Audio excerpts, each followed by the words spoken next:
राजस्थान में विधानसभा बजट सत्र से जुड़ी हुई बड़ी खबर आपको बता देते हैं। दरअसल यहाँ पर डिस्टर्ब एरिया बिल लाने की तैयारी शुरू हो चुकी है और इस सत्र में इस बिल को पास कराने की भी कोशिश पूरी है। इसी को लेकर तमाम बातें भी कही जा रही हैं। डिस्टर्ब एरिया बिल पर विधानसभा में हंगामे के आसार आज जताए जा रहे हैं। तो ऐसे में हंगामा हो सकता है डिस्टर्ब एरिया बिल को लेकर, ये माना जा रहा है और इसी की तैयारियां भी शुरू हो चुकी हैं।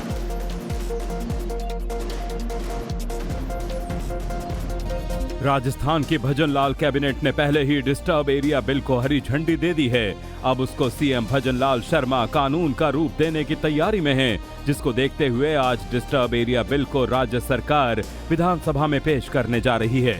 उसके बाद इस पर सदन में चर्चा होगी और सत्ता पक्ष विपक्ष के सदस्य अपनी बात रखेंगे। भजनलाल सरकार की पूरी कोशिश इस बिल को मौजूदा बजट सत्र में पास कराने की है, ताकि राजस्थान में ये बिल एक्ट का रूप ले सके। इधर डिस्टर्ब एरिया बिल को लेकर कांग्रेस भी लगातार हमलावर है, जिससे असेंबली में जोरदार हंगामे के आसार हैं। राज्य में नेता प्रतिपक्ष टीकाराम जूली, गोविंद सिंह डोटासरा समेत कई नेताओं ने इस बिल का विरोध किया है।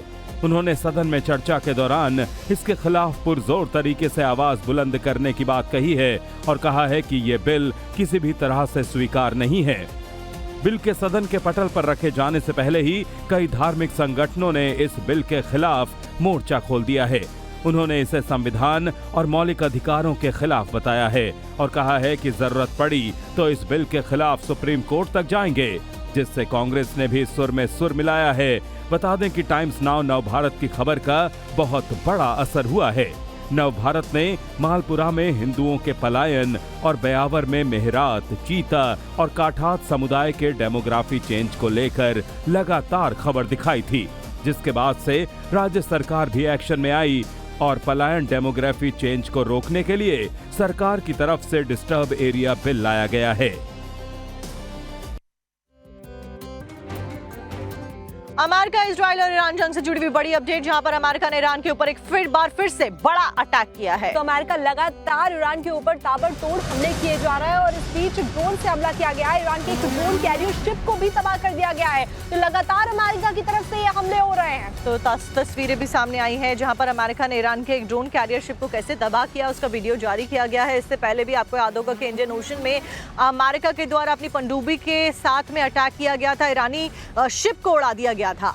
तो आपको बता दें कि बड़े हमले अमेरिका की तरफ से ईरान पर किए जा रहे हैं, चाहे टॉर्पीडो अटैक हो या फिर ड्रोन अटैक या फिर मिसाइल अटैक।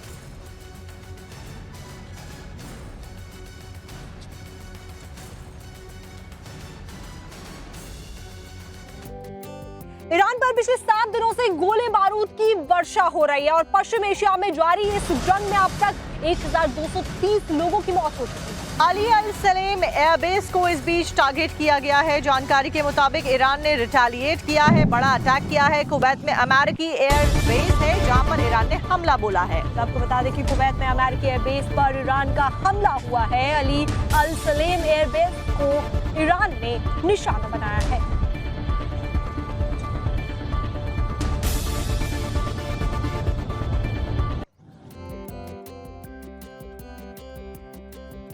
अब ईरान अमेरिका के बेसिस को टारगेट कर रहा है। वही अमेरिका इजराइल के साथ में लगातार नॉनस्टॉप हमले जारी रख रहा है ताकि ईरान जल्द से जल्द सरेंडर कर ले। लेकिन इस सब के बीच में सबसे ज्यादा नुकसान जो हुआ है वो है इंसानी जीवन को, क्योंकि 1200 से ज्यादा जो लोग हैं वो अपनी जान गंवा चुके हैं, जिसमें कई सारे सिटीजन्स भी शामिल हैं दूसरे देशों के। और ऐसे में अभी भी हमले कम होने का नाम नहीं ले रहे हैं। अमेरिका और इजराइल मिलकर ताबड़तोड़ ईरान के ऊपर हमले कर रहा है। क्या कुछ तस्वीरें वहां से सामने आ रही हैं, आपको दिखाते हैं इस रिपोर्ट में।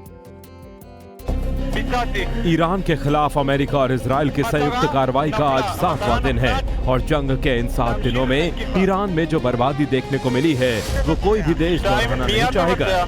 ईरान पर ताबड़तोड़ बमबारी में अब तक 1230 लोगों की मौत हो चुकी है, जबकि यूएन का कहना है कि खाड़ी में करीब 35,000 से ज्यादा लोग अभी भी फंसे हुए हैं।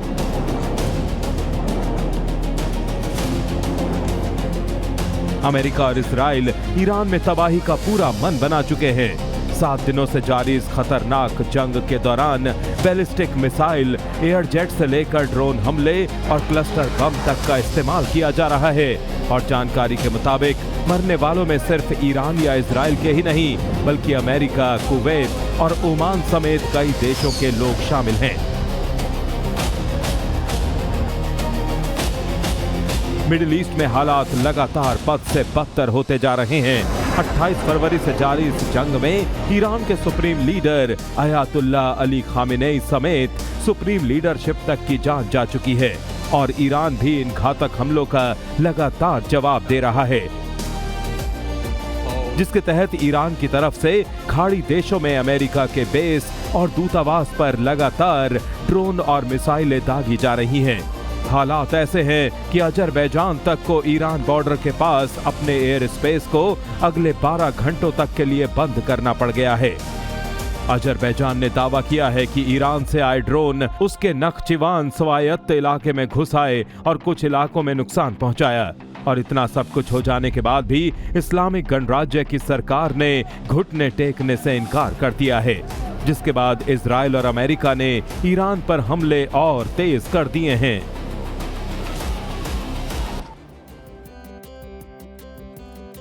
ईरान के लिए आने वाले दिन और भी ज्यादा घातक होने वाले हैं, क्योंकि अमेरिका और इजराइल ने अपने फाइनल अटैक की तैयारी कर ली है और अमेरिका की नजर अब ईरान की जमीन के ऊपर है। इसी के लिए अमेरिका बड़ी प्लानिंग कर रहा है कि कैसे अमेरिकी सैनिकों को ईरान की जमीन पर तैनात किया जा सके। डिटेल्स क्या है, आप हमारी एक्सक्लूसिव रिपोर्ट में देखिए।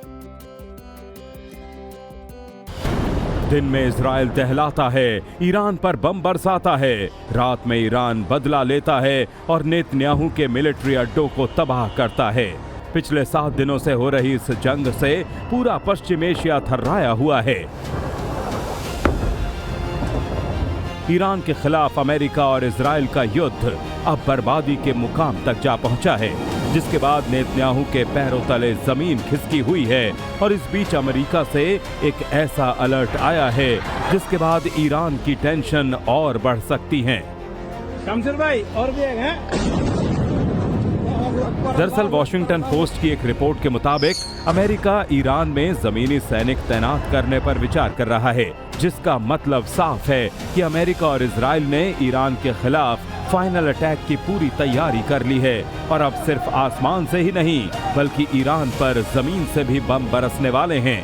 रिपोर्ट में कहा गया है कि अमेरिका तेहरान में नेतन्याहू के विरोधी ग्रुप से संपर्क करके सहयोगियों की तलाश में जुट गया है। साथ ही ये दावा किया जा रहा है कि ट्रंप सरकार ने ईरान और इराक के कई कुर्द नेताओं से भी बातचीत की है और ईरानी शासन का विरोध करने वाले समूहों को हवाई मदद देने की पेशकश भी की है, जिसका मकसद सिर्फ और सिर्फ एक है, किसी भी तरह ईरान की सरकार को घुटने टेकने पर मजबूर कर देना। दरअसल आसमान से ईरान पर बम बरसाने के बाद अब अमेरिका और इजराइल की नजर पश्चिमी ईरान के कुछ इलाकों पर है, जिससे सरकार के खिलाफ दबाव बढ़ाया जा सके और साथ ही ईरानी धरती के कुछ इलाकों पर कब्जा भी किया जा सके। और जैसा कि अमेरिकी राष्ट्रपति ट्रंप पहले ही ईरान को धमकी दे चुके हैं कि अभी तो ये महज ट्रेलर था और अभी ईरान पर बड़े हमलों की लहराना बाकी है। तो ऐसे में ईरान के खिलाफ अमेरिका का ये फैसला और भी घातक साबित हो सकता है। अमेरिका और इजराइल से ईरान को जंग लड़ते हुए 7 दिन बीत चुके हैं और इस सब के बीच में ईरान ने इजराइल के ऊपर एक बहुत बड़ा अटैक किया है। तो आपको बता दें कि IRGC ने मिसाइल अटैक का वीडियो तक जारी किया है, जिसमें तबाही का मंजर देखा जा सकता है। एक साथ कई सारी मिसाइल्स को कैसे दागा गया इस वीडियो में रिकॉर्ड हुआ है। IRGC के द्वारा ये वीडियो जारी किया गया है। तो आपको बता दें कि ताबड़तोड़ हमले का दौर जारी है। तो इस बीच ईरान ने इजराइल पर एक साथ कई मिसाइलें दागी और उसका वीडियो भी जारी किया है। तो ईरानी रेवोल्यूशनरी गार्ड कॉर्प्स के द्वारा भी लगातार मोर्चा संभाला जा रहा है। कई सारी सिक्योरिटी एजेंसीज भी मोसाद और CIA के साथ में जंग के मैदान में खड़ी हुई नजर आ रही हैं। इस सब के बीच में IRGC का ये वीडियो दिखाता है कि कैसे ईरान भी लगातार रिटेलिएशन मोड में है।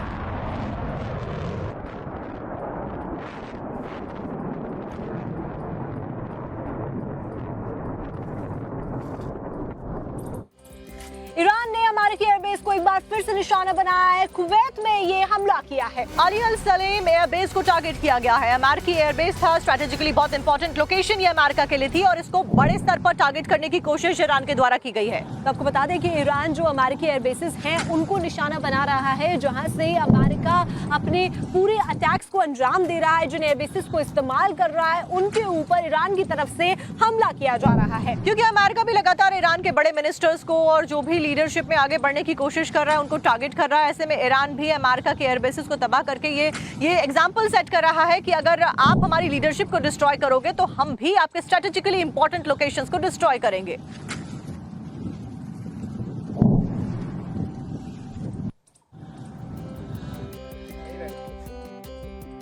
अब अमेरिका इजराइल ये जंग ईरान के खिलाफ में जो शुरू की है इसको कब अंत तक पहुंचाएंगे, इसको लेकर कोई भी क्लियर साइंस जो है वो अभी तक नजर नहीं आ रहे हैं। हालांकि ईरान की तरफ से जो सैन्य ठिकाने हैं अमेरिका और इजराइल के, उनको नुकसान पहुंचाया जा रहा है, उन पर लगातार ताबड़तोड़ हमले भी किए जा रहे हैं। आपको रिपोर्ट दिखाते हैं। अमेरिका, इजराइल और ईरान के बीच जंग जैसे जैसे आगे बढ़ती जा रही है वैसे वैसे युद्ध और भी विध्वंसक होता जा रहा है। ईरान ने यूएस और इजराइल के खिलाफ काउंटर अटैक और तेज कर दिया है। ईरानी सेना का दावा है कि उसने जंग के छठे दिन अमेरिका और इजराइल के 7 ड्रोन मार गिराए हैं, जिसमें विध्वंसक हरमीस MQ-9 जैसे ड्रोन शामिल हैं। वहीं ईरान का अमेरिका के मित्र देशों पर भी लगातार हमला जारी है। कुवैत, बहरीन और संयुक्त अरब अमीरात में मौजूद यूएस के 20 सैन्य ठिकानों को टारगेट किया गया है, जिसमें अमेरिका को बड़ा सैन्य नुकसान भी हुआ है। इस्लामिक रिवॉल्यूशनरी गार्ड कॉर्प्स यानी IRGC के मुताबिक ये हमले खाड़ी क्षेत्र में मौजूद अमेरिकी सैन्य अड्डों पर किए गए हैं। तो अमेरिका की तरफ से ईरानी दावों पर कोई प्रतिक्रिया नहीं आई है, न ही हमले की पुष्टि की गई है और न ही हमलों का खंडन किया गया है। तो इजराइल ईरान जंग से जुड़ी बड़ी खबर आपको बता दें, ईरान की तरफ से तेल अवीव में कई मिसाइलें दागी गई। आपको तस्वीरों में दिखाते हैं कैसे ईरान के द्वारा तेल अवीव को टारगेट किया गया है और इजराइल के तेल अवीव को टारगेट करके क्लस्टर मिसाइल से हमले किए गए हैं। तेल अवीव में तबाही की तस्वीरें सामने आई हैं। तो तेल अवीव के बीचों बीच टारगेट पर ईरान का मिसाइल अटैक हुआ है। IRGC ने हमले का लाइव वीडियो भी शेयर किया है। तो कैसे सटीकता के साथ में ईरान ने हमला बोला। इजराइल के लिए तेल अवीव की इंपॉर्टेंस काफी ज्यादा और तेल अवीव को ही ईरान ने टारगेट किया है। क्लस्टर बम जो कि खतरनाक बमों की श्रेणी में आता है, उससे यहाँ पर ईरान ने अटैक किया है।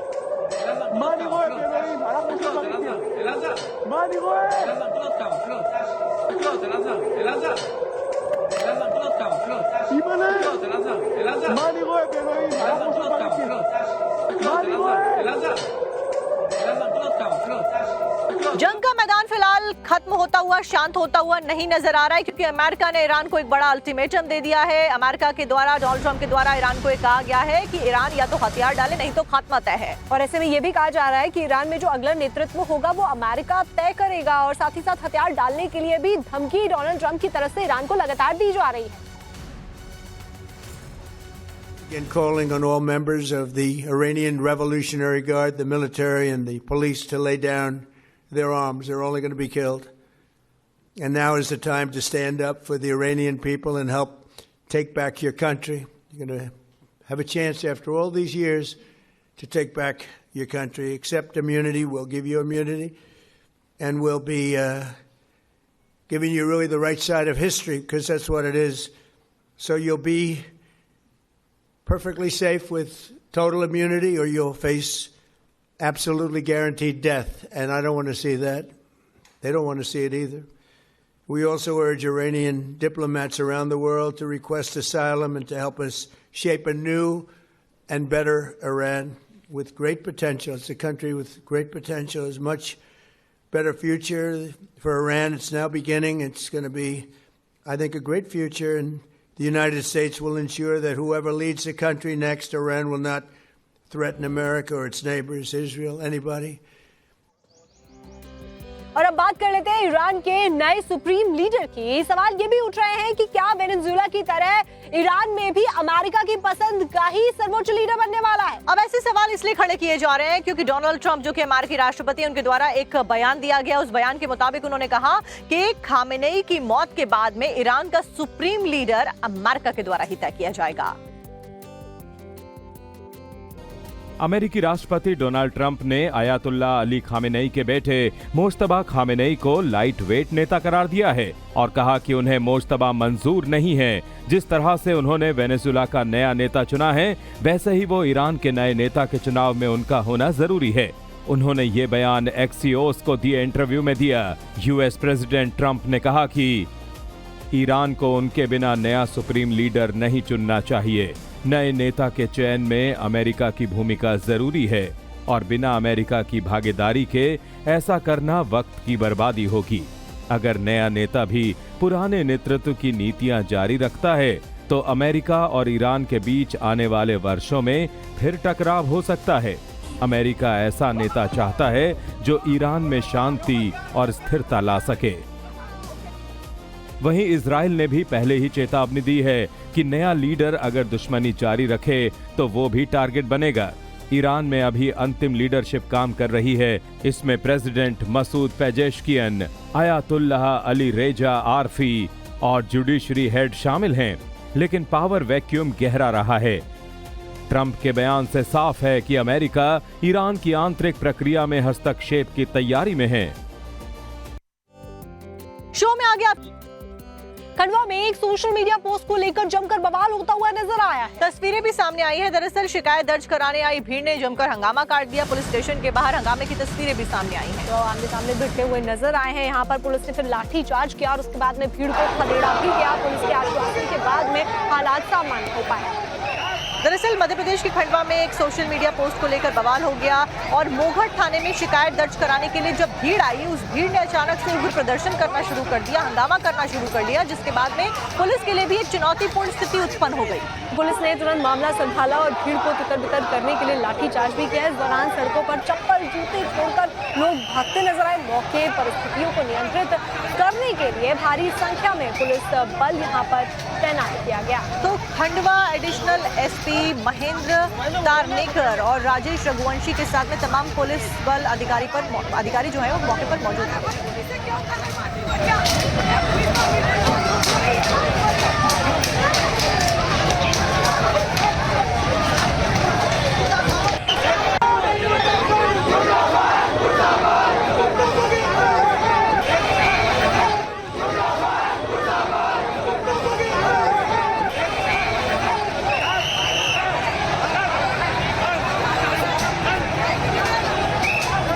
इंस्टाग्राम पर पोस्ट जो डाली गई है वो धार्मिक भावनाओं को ठेस पहुंचाने वाली पोस्ट थी। उसी पोस्ट पर से कुछ लोग जमा होकर यहाँ पर एफआईआर कराने के लिए आए, जिसमें मुजाहिदीन कुरैशी है, उनके द्वारा एफआईआर कराई गई। एफआईआर करने के बाद धारा BNS 199 के अंतर्गत प्रखंड पंजीबद्ध करके हमने आरोपी को राउंड अप कर लिया। तत्काल प्रभाव से राउंड अप कर लिया। इसमें किसी प्रकार की कोई देरी नहीं हुई है। और अब बात खबरों में पश्चिम बंगाल की राजनीति की भी कर लेते हैं, जो कि गर्माती हुई नजर आ रही है। दरअसल एसआईआर की फाइनल सूची सामने आ गई है, जिसके बाद में ममता बनर्जी प्रदर्शन के मूड में आ गई हैं। तो ऐसे में आज दोपहर 2 बजे कोलकाता में प्रदर्शन किया जाना है। वोटर लिस्ट में से 7 लाख वोटर जो काटे गए हैं, उनके लिए पूरा विरोध प्रदर्शन ममता बनर्जी करने वाली है। और एसआईआर की फाइनल लिस्ट जो की जारी की गई है, उसके ऊपर ममता बनर्जी ने सवाल भी उठाए हैं। बंगाल में 60 लाख वोटर्स के नाम काटने का विरोध आज ममता बनर्जी करेंगी। तो ऐसे में एसआईआर को लेकर सियासत और ज्यादा गर्माती हुई नजर आ रही है। और अब पश्चिम बंगाल में ये तस्वीर देखने को मिलने वाली है, जहां पर ममता बनर्जी कोलकाता में विरोध प्रदर्शन करेंगे एसआईआर के खिलाफ। पश्चिम बंगाल में एसआईआर की फाइनल लिस्ट में 60 लाख के वोटरों के नाम कटने पर बंगाल की सियासत में और उबाल आ गया है। मुख्यमंत्री ममता बनर्जी, जो पहले से ही इस मुद्दे को लेकर हमलावर हैं, अब इस लिस्ट के बहाने केंद्र सरकार और चुनाव आयोग दोनों पर हमला तेज कर दिया है। सीएम ममता दोपहर 2 बजे से कोलकाता के एस्प्लेनेड में धरने पर बैठेंगी, जिसमें उनके साथ उनके भतीजे अभिषेक बनर्जी भी धरने में शामिल होंगे। तो वहीं बंगाल में नेता विपक्ष शुवेंदु अधिकारी का भी दीदी के खिलाफ हमला जारी है। सुवेंदु ने कहा कि चुनाव में हारने के डर से अब टीएमसी गुंडागर्दी पर उतर आई है। ये पूरा राज्य में ही चल रहा है, कर रहा है। हमारी नेशनल प्रेसिडेंट को बिहार में उतरना पड़ा हेलीकॉप्टर। अमित शाह जी का हेलीकॉप्टर लैंडिंग का इजाजत दिल्ली से फोन आने का बाद दिया है ये लोग। ये टीएमसी पूरा बंगाल में गुंडाराज चला रहा है। 1000 नंबर टीएमसी जाने वाला है और ये संस्कृति भी बंगाल में हम लोग बंद करेगा। इस बीच चुनाव से पहले गवर्नर को बदले जाने पर भी पश्चिम बंगाल की मुख्यमंत्री ने सवाल खड़े किए हैं। सीवी आनंद बोस की जगह RN रवि को राज्यपाल बनाए जाने पर भी ममता ने केंद्र सरकार पर निशाना साधा और आरोप लगाते हुए ममता ने कहा कि केंद्र ने बिना राय लिए ये फैसला लिया है, जो बताता है कि सेंटर का ये फैसला एक तरफा है। तो इलेक्शन कमीशन भी सूबे में चुनाव को लेकर फुल एक्शन में है। चुनाव आयोग की पूर्ण पीठ 8 से 10 मार्च तक कोलकाता का दौरा करेगी। इस दौरान विधानसभा चुनाव की तैयारियों की समीक्षा की जाएगी। अगली खबर बताने से पहले आपसे एक सवाल हमारा रहेगा, वो ये कि आप जिस सोसाइटी में रहते हैं वहां पर गार्ड्स होंगे, बाउंसर्स तैनात होंगे, जो कि आपकी सुरक्षा के लिए है या फिर मारपीट के लिए हैं? अगर आपसे सवाल किया जाए तो आपका जवाब क्या होगा? बिल्कुल, क्योंकि वो सुरक्षा के लिए है, यही जवाब इसका होगा। और ऐसे में जो ग्रेटर नोएडा की सोसाइटी है वहां से तो हैरान करने वाला मामला सामने आया है। दरअसल होली के दौरान यहाँ पर 10 बाउंसर्स रखे गए थे जो कि सुरक्षा के लिए थे डेफिनेटली, लेकिन वो कैसे लोगों की पिटाई कर देते हैं आप देखिए।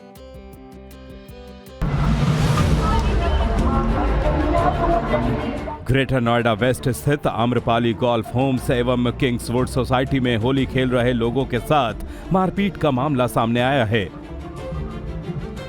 निवासियों ने सोसाइटी में तैनात बाउंसरों पर मारपीट का आरोप लगाया है। मारपीट का वीडियो सोशल मीडिया पर भी वायरल हो रहा है। निवासियों का आरोप है कि सोसाइटी में करीब 10 बाउंसर तैनात थे जो काफी देर तक बिना यूनिफॉर्म घूमते रहे। आपत्ति जताने पर उन्होंने काली टी-शर्ट पहन ली, जिसके बाद सोसाइटी के लोग नीचे पार्क में होली खेल रहे थे और उन्होंने बाहर से खाना मंगवाया था। लेकिन बाउंसरों ने खाने की गाड़ी सोसाइटी के गेट पर रोक दी और निवासियों के साथ अभद्रता की। पुलिस के हस्तक्षेप के बाद ही गाड़ी को अंदर प्रवेश दिया गया। आरोप है कि पुलिस के जाने के बाद गुस्से से तिलमिलाए बाउंसरों ने होली खेल रहे लोगों के साथ मारपीट शुरू कर दी, जिसमें साफ दिख रहा है कि वो लोगों को बिना किसी वजह के जमीन पर गिरा कर और कपड़े फाड़ कर मार रहे हैं, जिसका वीडियो सोसाइटी के ही एक शख्स ने अपने फोन से रिकॉर्ड कर वायरल कर दिया। मारपीट की घटना के बाद पुलिस को मामले की शिकायत दी गई। पुलिस अब वायरल वीडियो के आधार पर मामले की जांच में जुट गई है और आरोपी बाउंसरों की तलाश की जा रही है। वहीं सोसाइटी निवासियों ने सोसाइटी में बाउंसरों की तैनाती करने को लेकर भी नाराजगी जताई है।